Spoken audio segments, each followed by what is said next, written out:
శ్రీ గురుభ్యో నమః. నమశివాయ జ నమశివాయ. సత్సంగ పరివారానికి సాదర ఆహ్వానం. జగద్గురువులు విరచిత శ్రీ శివానంద లహరి స్తోత్రంలోని 13వ శ్లోకం యొక్క సూక్ష్మ వివరణ. గం గణపతియే నమః. సారే సంసారే నిజ భజన దూరే జగదియా భ్రమంతం మామంధం పరమ కృపయా పాదముచితం మదన్యః కో దీనస్తవ కృపణ రక్షాది నిపుణః త్వదన్యః కో వామే త్రిజగతి శరణ్యః పశుపతే. నమశివాయ జ నమశివాయ. ఆచార్యులు వారు ఈ శ్లోకంలో నాకు జ్ఞానం ఒసగి రక్షించుట నీ భారమని విన్నవించుచున్నారు. హే పశుపతే, ఓ సకల భూతాధిపతి, అసారే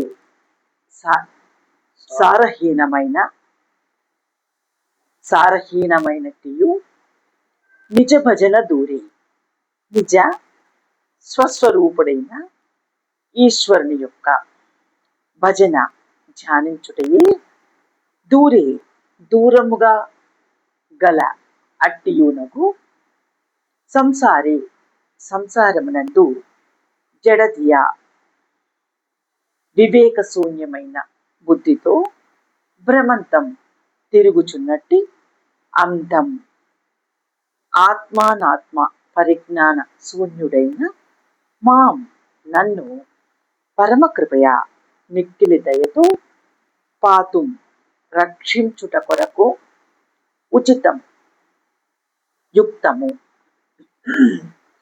దీనః సంసార పరితప్తుడనైన దీనుడు మదన్యం మత్ నాకంటే అన్యః వేరొకడు తవ నీకు కహ ఎవరు అస్తి కలడు.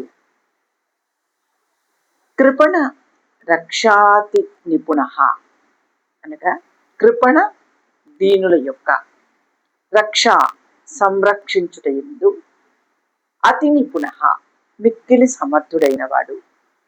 త్వదన్యః త్వత్ నీకంటే, అన్యః ఇతరుడు, మే నాకు త్రిజగతి త్రిజగములయందు శరణ్య రక్షింపదగినవాడు కహ ఎవరు అస్తి కలడు. తాత్పర్యం ఏమనగా, ఓ సకల భూతాధిపతి, ఓ సకల భూతాధిపతి, దేవా, పరమేశ్వర, శివ, ముల్లోకముల యందును దీనరక్షాపరాయణుడవు నీవు ఒక్కడివే కలవు. నేనును సంసార సంతాపములను సైపలేక దీనుడనై నీవే దిక్కుగా నీ పాలపడియున్నాను. నా వంటి దీనుడు ఇంకెందును కానరాడు. కనుక దయచేసి ఆత్మజ్ఞానం నాకు ఒసగి ఈ దీనుని సంసార తాపం నుండి కాచుకొనుము. ఓ పశుపతి, జడములైన దేహంను కల దేహాదుల కన్నా, ఓ పశుపతి, జడములైన దేహాదుల కన్నా విలక్షణమైన పరాత్పర, సారము లేనిది ఆత్మానుసంధానము నాకు దూరమైనదియు అగు సంసారమునందు కొట్టుకొంచు ఆత్మానాత్మ వివేకములే గ్రుడ్డివారనైన నన్ను కృపతో స్వరూప జ్ఞానమునిచ్చి రక్షించుట యుక్తము. ఓ కాళహస్తీశ్వర, శంకర, సర్వభూతాధిపతి, పార్వతీపతి, నేను నీ కథ శ్రవణం చేయలేదు, నీ సంకీర్తన వినిపించుకోలేదు, నీ నామం స్మరించలేదు, నీ పాదపద్మములకు అభినందనం చేయలేదు. నటరాజా, నీ పరిచయ చర్యలు చేయలేదు. నీ పరిచర్యలు చేయలేదు. నీ పాదార్చన నిర్లక్ష్యం చేశాను. నీ దాస్యం చిన్నతనంగా భావించాను. నీతో మైత్రి చేయాలని కూడా అనుకోలేదు. నీకు ఆత్మ నివేదనం చేయలేదు. ఆ సంగతే తెలియదు. ప్రభు, ఈ సంసార చక్రంలో పడి నలిగి నలిగి నశించిపోతున్నాను. నాకు ఎక్కడా గతి లేదు అని ఇప్పటికీ తెలుసుకున్నాను. చిట్ట చివరకు నీ పాదాలే గతి అని తెలుసుకున్నాను. నీ సన్నిధికి చేరుకున్నాను. నన్ను నీవు చేర్చుకోవాలి.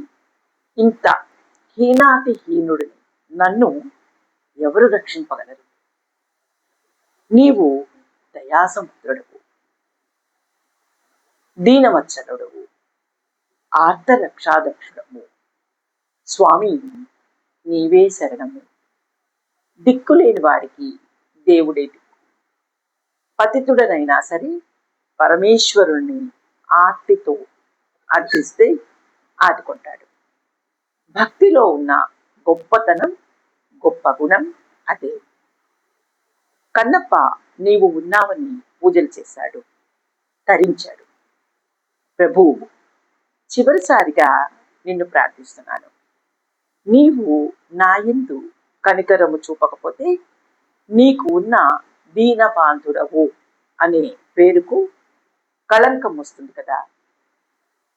ఆర్తరక్షకుడవు అనే పేరుపై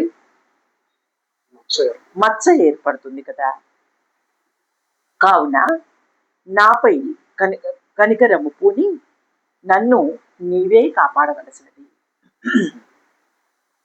నన్ను కాపాడితేనే నీ ఘనత.